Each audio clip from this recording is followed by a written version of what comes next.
Okay, we're back with another video, and this time we're gonna ask God, we're gonna ask the Old Testament, who is Satan? Who is this Satan? The devil, Lucifer, all these things that we're being told that Satan is. Let's find out what God says about who Satan is. And I'm gonna use my Young Creationist Bible. It's a Young Earth Creationist Bible. It's an evidence Bible. It's my only Christian Bible I have left. Um, because I don't believe that these edited and changed words are the Word of God. So I keep this Bible just because I have Christians out there that want me to use a Christian Bible. And of course, the New Testament is not in the Hebrew Bible. And so here we go. It's a New King James Version.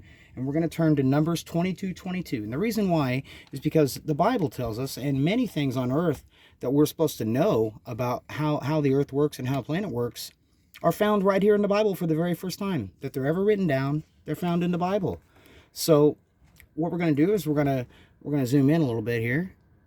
Yes, there we go. And we're going to look for the first time that Satan or Satan or Satan, it's all the same thing, is mentioned in the Old Testament. And that is in Numbers 22:22. So let me find Numbers 22:22 here for you. Here it is. I've got it marked somewhere. It's very close. Numbers 22:22. Right there. And then God's anger was aroused because he went, and the angel of the Lord took his stand in the way as an adversary against him. This is Balaam, the donkey, and the angel, right? So this is where Balaam's out walking with his donkey. His donkey bothers him, so he beats the donkey. And the donkey talks back to him. All right? That is the angel of the Lord doing that, acting as an adversary. So we'll read it again. And then God's anger was aroused because he went, and the angel of the Lord, this is where Balaam's going to the princes of Moab. You can see it right up here. He rose in the morning and saddled his donkey and went to the prince of Moab. And the God's anger was aroused because he went. And the angel of the Lord took his stand in the way as an adversary. Right there. In the Hebrew, that is Satan. That is the first time it is mentioned in the Bible. And it means adversary. Okay, it doesn't mean some devil-horned red guy that's guarding over hell. It means God has created an adversarial unit to oppose man and what they're doing. This is what offers us free will. We'll read on because it gets a little better. Okay? He stand in the way as an adversary against him, and he was riding on his donkey, and his two servants were with him. Now the donkey saw the angel of the Lord standing in the way with his drawn sword in his hand. And the donkey, what did the donkey do? Right up here. The donkey turned aside out of the way and went into the field. So Balaam struck the donkey to turn her back onto the road. Then the angel of the Lord stood in a narrow path between the vineyards. The angel of the Lord is the adversary. That is Satan. Okay, God made him, put him there. Okay, this is not some independent agent acting against God, some fallen being. This is not what's going on. All right, and the angel of the Lord stood in a narrow path between the vineyards with a wall on this side and a wall on that side. And when the donkey saw the angel of the Lord, she pushed herself against the wall and crushed Balaam's foot against the wall. So he struck her again. Then the angel of the Lord went further. Scroll up here for everyone. Angel of the Lord went further and stood in a narrow place where there was no way to turn either to the right hand or to the left. And when the donkey saw the angel of the Lord, she laid down under Balaam. So Balaam's anger was aroused, and he struck the donkey with his staff. This guy's rude, right? Okay. Then the Lord opened the mouth of the donkey, and she said to Balaam, "What have I done to you that you have struck me these 3 times?" And Balaam said to the donkey, he wasn't surprised, I guess. And Balaam said to the donkey, "Because you have abused me, I wish there were a sword in my hand, for now I would kill you." So the donkey said to Balaam, Am I not your donkey? Am I not your donkey on which you have ridden ever since I became yours to this day? Was I ever disposed to do this to you? And he said, No. Then the Lord opened Balaam's eyes. What did he open up Balaam's eyes to? It's right up here. And he saw the angel of the Lord standing in the way with his drawn sword in his hand. And he bowed his head and fell flat on his face. And the angel of the Lord said to him, Why have you struck your donkey these 3 times? Behold, I have come out to stand against you, because your way is perverse before me. That is Satan. Right there. He is the adversary of mankind, the adversary of this world, created by God, placed there by God and acting on God's behalf to let us know when we screw up. What's next? We're going to go to 1 Kings, and that's the first time that Satan is mentioned in the entire Bible. So we know what a Satan is, who it is, who he is. If it's a thing, it's an angel of the Lord, but it's an adversary. So it could be any adversary in some ways. And this is why Christianity probably hijacked it. So 1 Kings 11, verse 14. 1 Kings 11, verse 14. Here we go. We got it right here.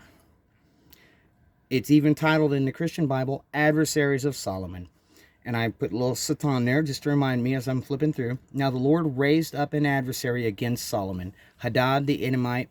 He was descendant of the king in Edom. Okay? Or Edom, an Edomite. Right there, another example of adversary being brought by God to a man to be an adversary to him. That is Satan. That is Satan. That is the next time it's mentioned. It's only mentioned a few times in the Bible. So they only needed a few to get it. Now the next one, we're going to go to 2 Samuel. And there's going to be an adversary to David. All right, we're going to get the Samuel. Do some quick, oh, that's back here. 2 Samuel, chapter 19, verse 22.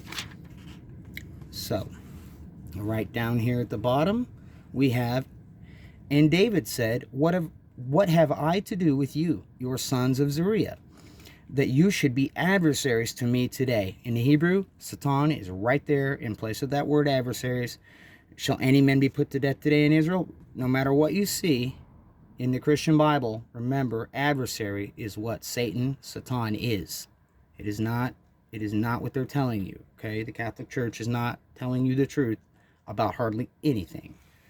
Next, Zechariah 3. It's way up here. Zechariah. Here we are. Okay, Zechariah 3, chapter 3, verse 1 through 6. We have it right here. Where am I at? Right there. Get that on the screen. There we go. Then he showed me Joshua, the high priest, standing before the angel of the Lord. And Satan, now they're using it.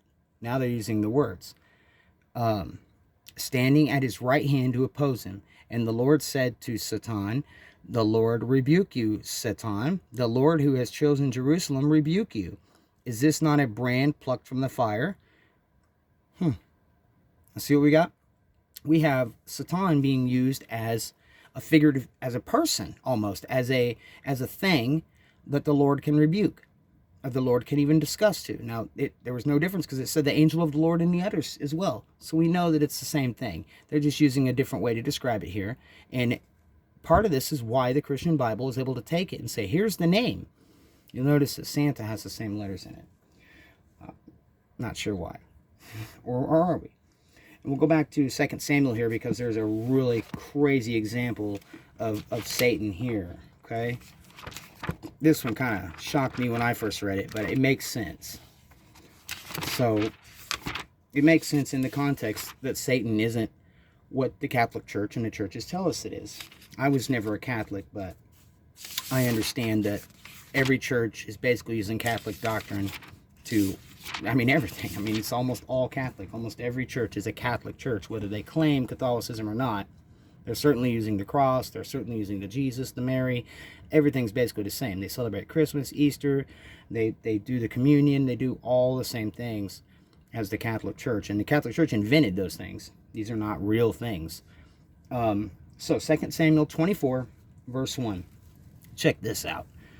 Again, David's census of Israel. So this is when David is told by God, or told to take a census and count the heads of the people of Israel, which is you do not do. You do not do that. David's census of Israel to Judah. Again, the anger of the Lord was aroused against Israel, and he moved David against them to say. Now, in this, it calls David an adversary in the Hebrew and uses the word Satan again. Go number Israel and Judah. So David is a Satan in this verse. He is the angel of the Lord. the anger of the Lord aroused against Israel, and he moved David against them to say, it uses different poetic language in the English, but this is, assure you, this is a time where David, King David, is Satan. Okay? Not that he's the devil, but he's Satan. He's an adversary against Israel and against the common practice of not counting the Israelites. Now we're going to go to 1 Chronicles. The great thing about Chronicles is that Chronicles is, in the Hebrew Bible, in the Jewish scriptures, Chronicles at the end of the Old Testament, because Chronicles is a recap of the Old Testament. Now the Christian Bibles put it in the middle because they need the prophets at the end to fake predict the Messiah. The prophets definitely don't predict the Messiah, but most of their messianic texts are in the prophets, and so they put them at the end so that when you're done with the prophets, the first thing you get is Matthew, Mark, Luke, and John. So here we go. 1 Chronicles 21, 1 through 2. Oh, look, it's gonna use the word Satan again, speaking as if it's God, and speaking of David. Now Satan stood up against Israel and moved David to number Israel. See, great example right there. God creates this. God uses this Satan, this adversarial idea and figure, in order to give us the free will to choose right and wrong, to choose good or bad, to choose God or not. It's brilliant. It's absolutely brilliant. And this is Chronicles recapping that from Samuel. Now we're going to do Isaiah 45:7, and we'll be done. Just another great example. And you won't find Satan many more times in any form in the Old Testament. 45, verse 7. My book of Isaiah is marked up like crazy because there's so much in there to know. So here we go. We're going to see a mistranslation here, and we're going to see something important about it.